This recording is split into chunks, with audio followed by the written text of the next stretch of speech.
Brief history of the river is that it's older than the mountains in which it runs. And for a long time, of course, it was just this pristine river until the 1880s when industry came to the core area of what we now call the River Arts District. And those companies tended to be heavy polluters. That changed dramatically when Karen Craig-Nolan came to town in the 1980s. She became the first executive director of RiverLink.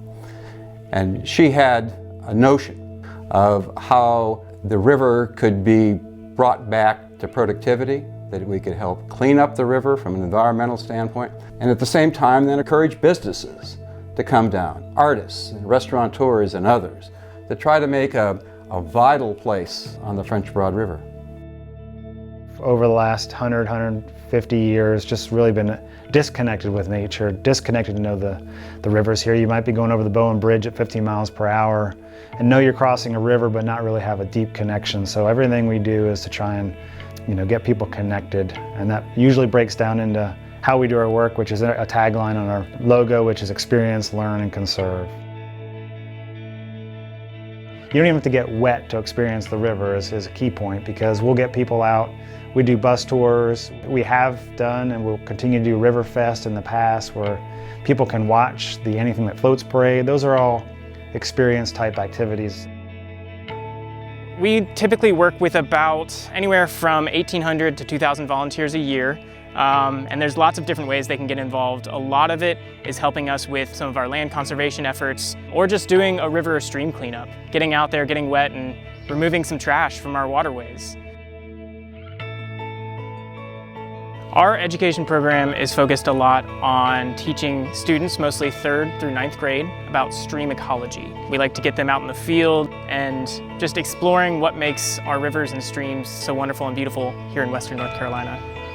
So with our River Rats program, we teach about 3,500 students annually. Those students are throughout the entire watershed, whether it's in Rosman, Asheville, Madison, anywhere in between. This past year we worked with about 50 different schools, educating students in classrooms and out in the field.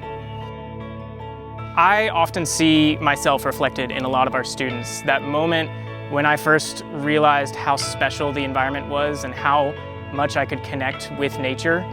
Being able to see that with students over and over again, day after day, really helps to inspire me to continue doing the work that we're doing.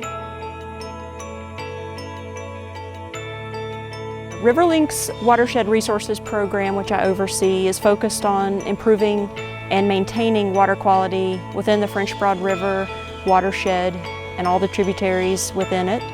And we do this in a variety of ways. We do on-the-ground conservation and restoration projects. We also do watershed planning, where we go out and we identify the source of water quality issues within a particular watershed.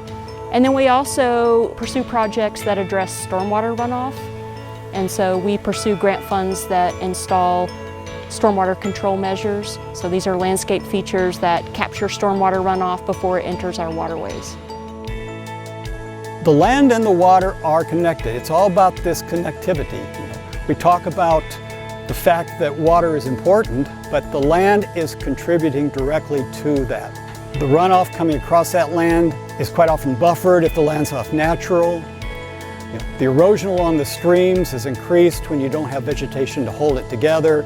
So, like I say, RiverLink is not just protecting large tracts of land, they're protecting lands that have a direct influence on the waterways themselves. Day-to-day choices do have an impact on this river and then every body of water this river flows into. And one way to make a bigger statement, a bigger impact, is to get involved. And there are ways to support RiverLink financially, which is incredibly important. They have a small staff and they are working really hard, and that staff is able to make a little bit of money go a long way. So financial contributions are a huge way to support their organization. Impacts are obvious. You don't have to be here long to see all the wonderful parks and greenways that RiverLink has had a heavy hand in. You can go right down the line: Hominy Creek Park, Carrier Park, French Broad River Park, Gene Webb Park. All of those parks have been created in the past 30 years. The author Wilma Dykeman said in her wonderful book, The French Broad, that just as the river belongs to no one, it belongs to everyone. And everyone's held accountable for its health and its condition. And certainly no organization has done more for the health and condition than RiverLink.